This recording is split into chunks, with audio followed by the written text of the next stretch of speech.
Good afternoon, everybody. How are we? It's a newsy day indeed. And last night we saw the very best of America. After spending nearly 300 days aboard the International Space Station, Butch Wilmore and Suni Williams are back on Earth. These two incredible astronauts were only supposed to be up there for 8 days, but because of the Biden administration's lack of urgency, they ended up spending 9 months in space. Joe Biden's lack of courage to act boldly and decisively was a big reason why Butch and Suni did not make it back until yesterday. But President Trump doesn't waste time. Immediately after taking office, President Trump directed Elon Musk and SpaceX to rescue these brave astronauts alongside NASA. The president also called the acting administrator of NASA and told her to bring the astronauts home as soon as possible. As acting administrator Janet Petro said herself yesterday, per President Trump's direction, NASA and SpaceX worked diligently to pull the schedule a month earlier. The president looks forward to welcoming Butch and Suni to the Oval Office when they are recovered. This historic mission brings new meaning to President Trump's promise to always look out for the forgotten man and woman. On another important matter, yesterday, President Trump and President Putin spoke about the need for peace and a ceasefire in the Ukraine war. Both leaders agreed this conflict needs to end with a lasting peace and also stressed the need for improved bilateral relations between the United States and Russia. President Trump also spoke with President Zelensky this morning to align both Russia and Ukraine in terms of their needs and requests. As President Trump has said repeatedly, the precious lives and money that both Ukraine and Russia have been spending in this war would be better spent on the needs of their people. This terrible conflict would have never started with President Trump in charge, but he's determined to end it once and for all. President Trump also promised maximum transparency and a commitment to rebuild the trust of the American people in our intelligence community. Part of that promise was to fully release previously classified records related to the assassination of former President John F. Kennedy, and he made that happen yesterday. This historic release consisted of approximately 80,000 pages of previously classified records that are now published. The records are available to access either online at archives.gov/JFK or in person, accessible to the American people at the National Archives in College Park, Maryland. Records that are currently only available for in-person viewing are being digitized and will be uploaded in the coming days. On another note, positive economic data continues to pour in, showing the immediate impact of President Trump's pro-growth agenda. After suffering a steep decline in the final year of the Biden administration, the manufacturing sector came roaring back in February. Industrial production surged in February, these are new numbers, 3 times at a greater 3 times rate than the expectations to its highest ever recorded level. And President Trump's laser focus on massive deregulation and unleashing our domestic energy industry is leading to stabilities for Americans' bottom lines. As Newsweek summed it up today, gas prices are plummeting under President Trump. And the Trump administration continues to make American communities safer through our ongoing mass deportation campaign of illegal alien criminals. Yesterday, FBI Director Kash Patel announced the agency captured another fugitive from its 10 most wanted list, securing the extradition of Francisco Javier Roman Bardeles, a key senior leader of the brutal MS-13 gang. And the brave men and women of ICE also arrested a number of dangerous aliens across the country in recent days. You will see them on this screen. ICE San Francisco just arrested a citizen of Guatemala convicted of sexual battery. ICE New Orleans arrested a citizen of Ecuador convicted of rape in Suffolk County, New York. ICE Atlanta arrested a citizen of Mexico convicted of assault by strangulation. ICE Dallas arrested a citizen of Mexico convicted of assault with a firearm and rape with a foreign object. And ICE Houston arrested a citizen of Guatemala convicted of indecent sexual contact with a child in Texas. These are heinous criminal alien monsters who the previous administration allowed to flood into our country. And every time President Trump and this team deport one of them, our country becomes safer. Finally, before I open it up to questions, I want to tout how successful our efforts have been in filling out President Trump's administration. There have been a record number of 281 Senate confirmed nominations already, with another 280 in process. Here at the White House, OPM and GSA, we have filled 100% of the total number of slots.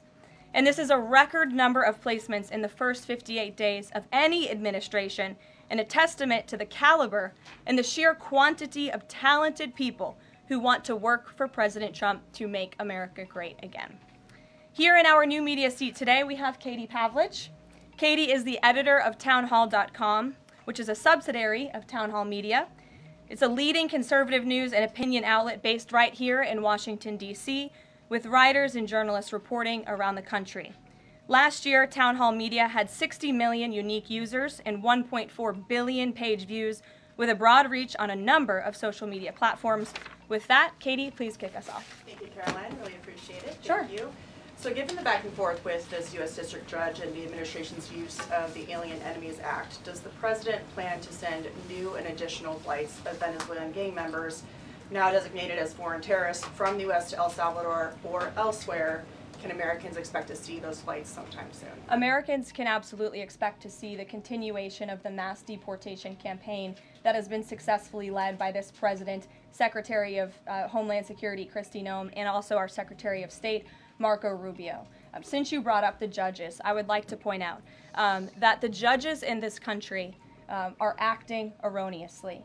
We have judges who are acting as partisan activists from the bench. They are trying to dictate policy from the President of the United States. They are trying to clearly slow walk this administration's agenda, and it's unacceptable. As the President said last night, we will continue to comply with these court orders. We will continue to fight these battles in courts, but it's incredibly apparent that there is a concerted effort by the far left to judge shop, to pick judges who are clearly acting as partisan activists from the bench in an attempt to derail this president's agenda. We will not allow that to happen. And not only are they usurping the will of the president and the chief executive of our country, but they are undermining the will of the American public, tens of millions of Americans who duly elected this president to implement the policies that are coming out of this White House. And then one more question. Senate Minority Leader Chuck Schumer said yesterday that he was united with Democrats in working against Americans who, quote, their attitude is, I made my money all by myself, how dare your government take my money from me?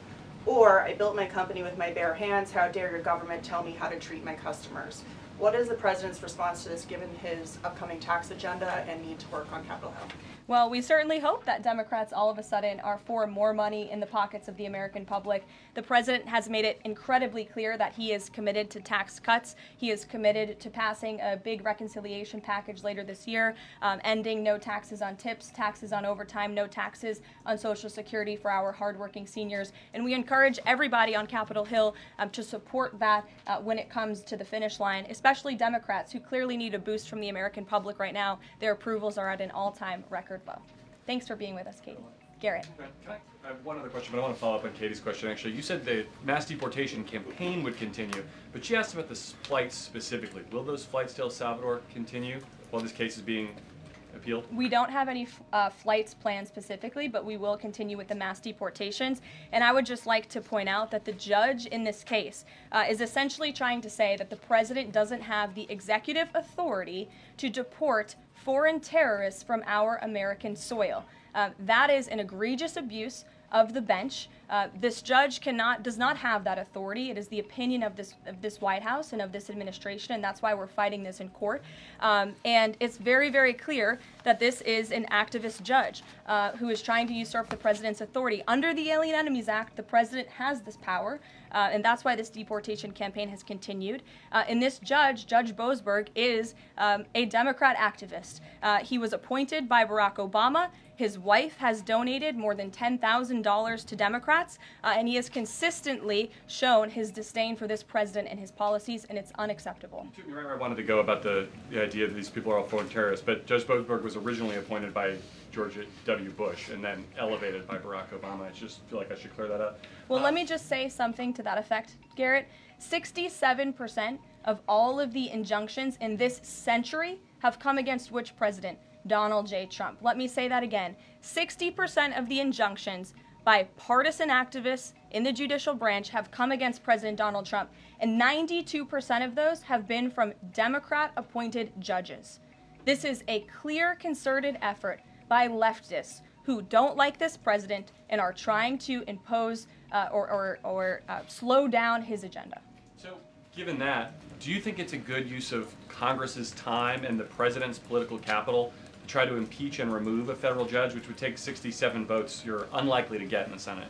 Well, look, the president has made it clear that he believes this judge in this case should be impeached, and he has also made it clear that he has great respect for the Chief Justice John Roberts, and it's incumbent upon the Supreme Court to rein in these activist judges. These partisan activists are undermining the judicial branch by doing so. We have co-equal branches of government for a reason, and the president feels very strongly about that. Jackie. Thanks, Caroline. What options does the president have to, he says he's going to follow court orders. He wouldn't defy a court order, but he's raised these concerns about these judges acting in such a partisan way. Yet what option does he have to ensure that his agenda continues to move forward while this is ongoing and the judges appear to be trying to just block and delay and impede? Well, you're right. They are trying to block, delay, and impede. This is lawfare. The president is no stranger to it. He faced it in his campaign, and this is a continuation of the lawfare that President Trump faced as a candidate, and he's now unfortunately facing as a president. Clearly, these partisan activists in the judicial branch didn't get the memo on November 5th when the American people overwhelmingly re-elected this president to continue with mass deportations. So White House counsel and the Department of Justice are working on this. They're appealing these cases, and we will continue to use the full weight of the White House counsel's office and the president's team of lawyers to fight this in court, because we know we will win even if we have to go all the way to the Supreme Court. One more on PDA. Andy McCarthy said in an interview with Hugh Hewitt, he certainly agrees with what the president is trying to do with the Alien Enemies Act, but he's not sure that the law is completely on his side. He cites some previous Supreme Court rulings dealing with enemy combatants in wartime, says that even they have a challenge or a right to challenge their detention in court. He raised concern also that while TDA has been designated as a terrorist organization, these individuals hadn't been prosecuted for terrorism. So my question is, will the president ask Congress potentially to declare war on these cartels for the invasion that he's talked about so that he's on stronger legal footing? Well, we absolutely disagree with the legal opinion of the individual that you mentioned. We would not have moved forward with this if we didn't believe the president. This was within the president's executive authority to continue with this mass deportation effort under the authority provided to him under the Alien Enemies Act. And when you read the act, as I did last time at the podium, a predatory incursion is absolutely what has happened with Tren de Aragua. They have been sent here by the hostile Maduro regime in Venezuela, and the president, immediately upon taking office, designated TDA as a foreign terrorist organization. And under this act, it is within the president's authority to deport these terrorists. And anybody trying to defend these terrorists who have now been sent off of American soil should talk to the families of the individuals who these heinous monsters have killed and have raped. If you talk to those families, they are so heartened by the president's decision to take tough action and to use his executive authority, something that no other president has been willing to do, because President Trump does what he says he's going to do, and he is deporting these foreign terrorists from American soil to secure our homeland, and he's within his rights to do that. Jennifer. Very quickly on Tesla, there's a website that's trying to dox Tesla owners across the country and saying they're only going to take down personal information when people show that they've sold their cars. What's the administration going to do about that? I haven't seen that website, but we certainly think it's despicable, the violence that has taken place against Tesla, the company, its employees, and also just Americans who have chosen to drive an electric vehicle. Many of them are Democrats, by the way. Democrats were big supporters of Tesla and of electric vehicles until Elon Musk decided to vote for Donald Trump. So we would like Democrats to also come out and condemn this heinous violence that we have seen, and I believe the Attorney General has said she's investigating these incidents as acts of domestic terrorism. Jennifer. On Ukraine, can you say, is the White House going to pause foreign military aid or intelligence sharing with Ukraine as Russia says it's pushing for? And then I have a follow-up on the Federal Trade Commission. Sure. When it comes to Ukraine, I do have a statement for you from the National Security Advisor and also the Secretary of State. First, I'd like to reiterate what the President said earlier following his call with President Zelensky this morning. He said he just completed a very good telephone call with President Zelensky. It lasted approximately 1 hour. Much of the discussion was based on the call made yesterday with President Putin in order to align both Russia and Ukraine in terms of their requests and needs. We are very much on track, and I will ask Secretary of State Marco Rubio and Mike Waltz to give an accurate description of the points discussed. That statement will be put out shortly. Well, I have that statement for you right here. Bear with me as I read it. Today, President Trump and Ukraine's President Vladimir Zelensky had a fantastic phone conversation. President Zelensky thanked President Trump for a productive start for the work of the Ukrainian and American teams in Jeddah on March 11th. The meeting of the senior officials from both nations significantly helped in moving toward ending the war. President Zelensky thanked President Trump for the support of the United States, especially the Javelin missiles that President Trump was first to provide in his efforts towards peace. The leaders agreed Ukraine and America will continue working together to bring about a real end to the war, and that lasting peace under President Trump's leadership can be achieved. President Trump fully briefed President Zelensky on his conversation with Putin and the key issues discussed. They reviewed the situation in Kursk and agreed to share information closely between their defense staffs as the battlefield situation evolved. President Zelensky asked for additional air defense systems to protect his civilians, particularly Patriot missile systems, and President Trump agreed to work with him to find what was available, particularly in Europe. The two leaders also agreed on a partial ceasefire against energy. Technical teams will meet in Saudi Arabia in the coming days to discuss broadening the ceasefire to the Black Sea on the way to a full ceasefire. They agreed this could be the first step toward the full end of the war and ensuring security. President Zelensky was grateful for the president's leadership in this effort and reiterated his willingness to adopt a full ceasefire. President Trump also discussed Ukraine's electrical supply and nuclear power plants. He said that the United States could be very helpful in running those plants with its electricity and utility expertise. American ownership of those plants would be the best protection for that infrastructure and support for Ukrainian energy infrastructure. President Zelensky also thanked President Trump for continuing to push humanitarian concerns, including the exchange of prisoners of war. He noted they had just had a successful exchange and thanked the president for his leadership on that. President Trump also asked President Zelensky about the children who had gone missing from Ukraine during the war, including the ones that had been abducted, and President Trump promised to work closely with both parties to help make sure those children were returned home. They agreed all parties must continue the effort to make a ceasefire work. The presidents noted the positive work of their advisors and representatives, especially Secretary Rubio, National Security Advisor Mike Waltz, Special Envoy Kellogg, and others. The presidents instructed their teams to move ahead with the technical issues related to implementing and broadening the partial ceasefire. The presidents instructed their advisors and representatives to carry out this work as quickly as possible. The presidents emphasized that in further meetings, the teams can agree on all necessary aspects of advancing toward lasting peace and security. That is a lengthy statement that was just given to me, so thanks for bearing with me. Our office will, of course, provide this after. And as you know, as I just pointed out in the statement, the president's team of negotiators and national security experts will be heading to Saudi again later this week to continue working on and ironing out the details. But I would just like to emphasize we have never been this close to peace, and it's only because of President Trump that we are here. I think a couple of years ago, as you all reported on the war, it was incomprehensible to have a partial ceasefire in this conflict. And today, that is true because of the leadership of this president. So they Mary. agreed to closely share information between their defense staffs. Does that mean all intelligence sharing will continue? So the White House is rejecting Russia's request to pause that? Intelligence sharing in terms of defense for Ukraine will continue to be shared. Mary. Thanks, Karoline. I have two questions. One on the United States Institute of Peace and then on the Supreme Court, if that's okay. Sure. So on the United States Institute of Peace, this is a little bit wild. I understand the old president refused to leave after he was removed from his position. He barricaded himself in his offices, had to be escorted out by police, left the building without Wi-Fi, telephones, elevators, and more, and is now telling media that Doge broke in and illegally removed him. So can you comment on this sequence of events and specify, did Doge illegally enter? I'm really glad you brought this up, Mary. We were made aware of this story by individuals at Doge, at Elon Musk's team, and also at the State Department who were unable to access this building. And it became very clear that there was a concerted effort amongst the rogue bureaucrats at the United States Institute of Peace to actually physically barricade themselves essentially inside of the building to prevent political appointees of this administration who work at the direction of the President of the United States to get into the building. There was a piece in the Daily Caller, thank you for sharing the truth on this, about what happened.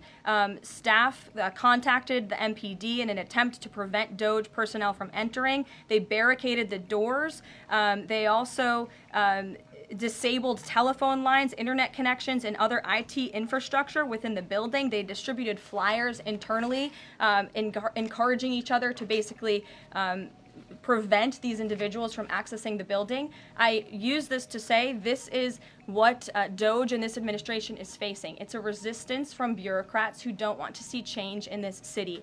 President Trump was elected on an overwhelming mandate to seek change and implement change, and this is unacceptable behavior. Thank you. And just really quick on the Supreme Court, I know it's been almost 3 years now since the leak of the draft Dobbs opinion to Politico, actually. A leak which sparked protesting outside the homes of the justices and even brought on one attempted assassination attempt. I know Justice Alito said that it made the justices targets for assassination, but yet the Supreme Court has not tracked down any leaker. Does the White House have interest in finding out who that leaker was, and can you comment on that at all? I know generally speaking the president has an interest in finding leakers and he believes it's unacceptable, and it's the position of this administration. You've seen the Secretary of Homeland Security has taken tough action at her agency. Leaking is unacceptable to this president and to the leaders across the board in this cabinet, especially when it puts people in harm's way. Sure. Thank you, Caroline. A mom whose daughter was forced to change in a locker room with a biological male at school filed a complaint with the DOJ. How will the Trump DOJ deal with violations of President Trump's orders protecting women and girls like this? I would defer you to the Department of Justice on that specific case, but the president has made it incredibly clear that it is the policy of this administration that there are only two genders, male and female, only two sexes rather, male and female, and that we are not going to tolerate such behavior by men pretending to be women. The president will continue to strongly stand for the rights of women and girls, not just in sports and on athletic fields, but also in private spaces like locker rooms and bathrooms. Sure. Go ahead. Thank you. On the FTC, two quick questions. Can you explain the president's thinking in his decision to fire the two Democratic commissioners, especially given that Mark Meadow is on track to be confirmed next week and there would be a Republican majority? My biggest question is why now? Sure, because the time was right to let these people go, and the president absolutely has the authority to do it, and they were given ample notice in a letter that I believe your outlet reported on, so it pretty much explains exactly why this administration chose to let those individuals go. Is the ultimate goal to get this to the Supreme Court to try to overturn the 1935 precedent? The goal was to let these individuals go. If we have to fight it all the way to the Supreme Court, we certainly will. Rachel. Back to those deportation flights to El Salvador, can the administration provide any more details on how authorities determined that each of those men were in fact members of a gang? And if the White House can publish images, photos, videos of those men, why can't the administration just release basic information like their identities and names? We are not going to reveal operational details about a counterterrorism operation, but what I can assure you, as I said on Monday, we have the highest degree of confidence in our ICE agents and our Customs and Border Patrol agents who have committed their lives to targeting illegal criminals in our country, particularly foreign terrorists, and they had great evidence and indication. They have the highest degree of professionalism, and they were 100% confident in the individuals that were sent home on these flights and in the president's executive authority to do that. To follow up, I know in the last briefing you cited privacy concerns as a reason why the administration may not be able to reveal the identities. What exactly are the privacy rights of immigrants who were deported that the administration says were dangerous enough to be sent to El Salvador and sit in a prison? Again, as I just said, we're not going to reveal the operational details of a counterterrorism operation for quite obvious reasons. We're trying to combat terrorism here in the United States of America. Jeff. I could ask something else about the phone call yesterday. There was a couple different readouts from the Kremlin and the U.S. on a couple different points. One was energy and infrastructure. The U.S. statement said energy and infrastructure. The Kremlin said energy infrastructure. What is your understanding of what the actual substance of that disagreement was, then I have one other question on that. I would defer you to the readout that was provided by the White House. That's our understanding, and that's the truth. And if I could ask a question about the judge as well. How does a president define a bad judge? Is it just someone who disagrees with him? And is that a dangerous precedent in this case, because this is a temporary ruling from Judge Boasberg that he could ultimately rule in your favor? Is he setting up a standard here for calling for the impeachment of a judge who may ultimately rule on your side? No, it has nothing to do with disagreeing with the president on policy. It's with disagreeing with the Constitution and the law. And it's trying to usurp the authority of the executive branch of this country. It's having baseless reasoning for these injunctions. And it's a clear effort by these judges to slow roll this president's agenda. And if you just look at the injunctions that this president has faced, deporting foreign terrorists from our homeland, hiring and firing of executive branch of employees, which when the president is the executive of the executive branch. You also see an injunction by a partisan activist judge when it comes to the Secretary of Defense trying to determine the readiness of our troops and the qualifications of our troops in our armed forces. Does a single district court judge really have more authority over the Commander-in-Chief and the Secretary of Defense to determine who should serve in our United States Armed Forces? Absolutely not. Anyone who has taken a basic civics lesson can understand that, and it's ridiculous lawfare that we are witnessing. The president said he supports. I'm sorry. The president said he respects the Chief Justice here. Mm-hmm.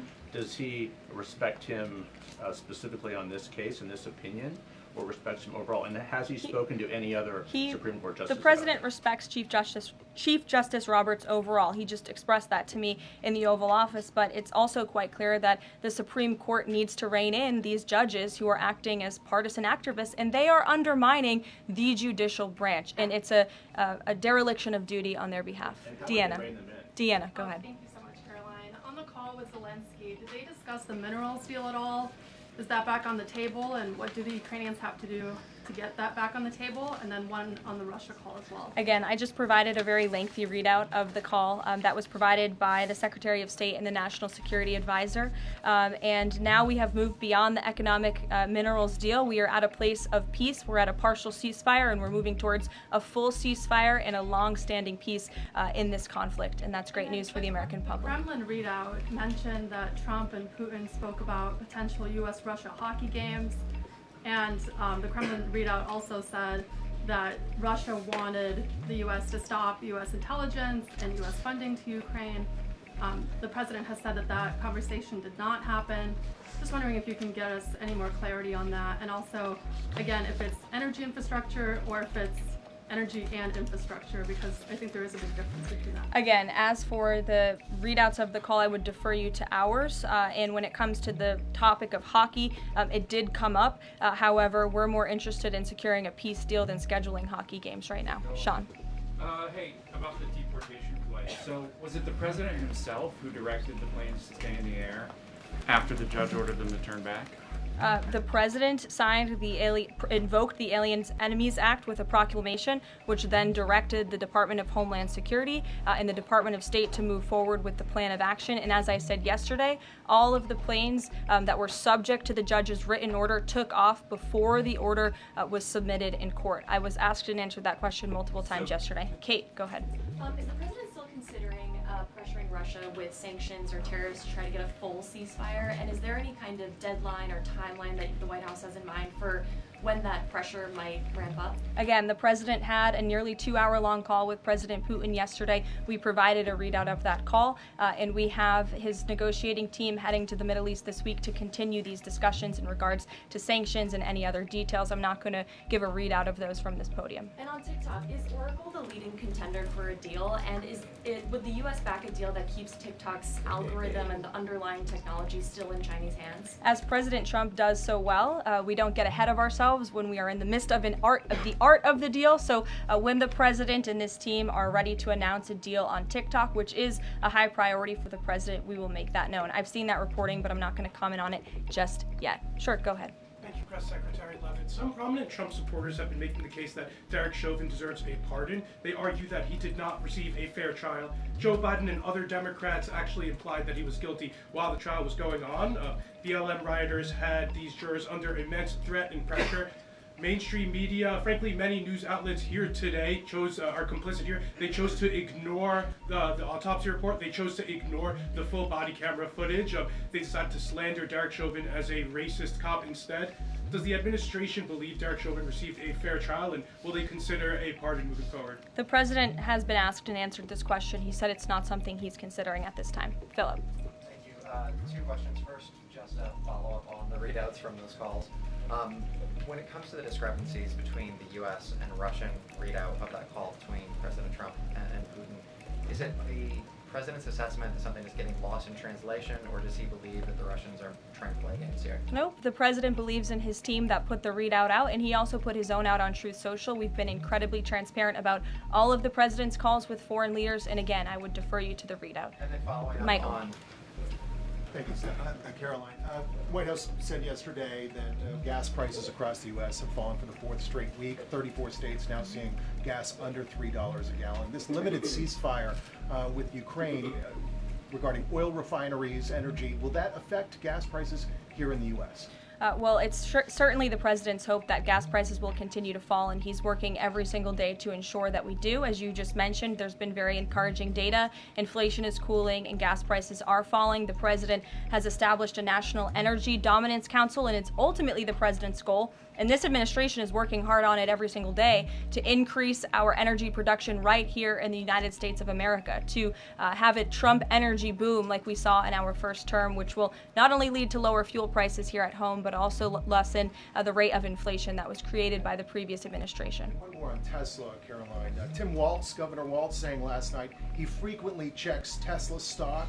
In doing so, to quote, give me a little boost during the day. How should Americans view politicians who take pride in the downfall of an American car company? I think that's quite sad, but I think Governor Walz unfortunately is living a sad existence after his devastating defeat on November 5th.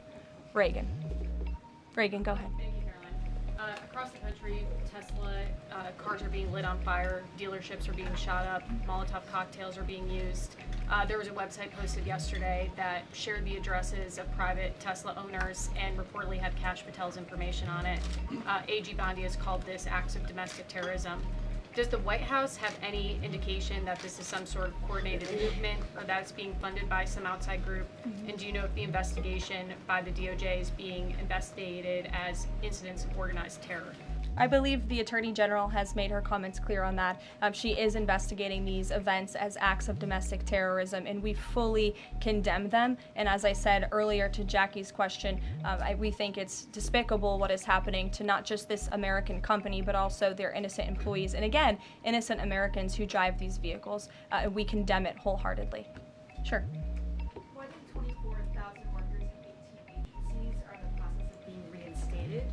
What is your message to these workers, and can you assure them they won't be fired again as the administration directs agencies to do more layoffs? Well, the administration is complying with the court's order. Again, as I have spoken about repeatedly, we think it's despicable that we have judges acting as judicial activists, partisan activists, trying to dictate who the President of the United States, the executive of the executive branch, can hire and fire. We have never seen anything like this. We are fighting this in court, and we will continue to fight it all the way to the Supreme Court if we have to. And as for federal employees, it's been the very common sense position of this president and the administration that bureaucrats here in Washington, D.C. need to show up to the office just like the rest of America. Middle-class Americans, from doctors to business owners, to teachers, to law enforcement officers, have to show up to their offices every single day. And the president has made it a clear priority that people in this city have to do the same. And we are also continue to be committed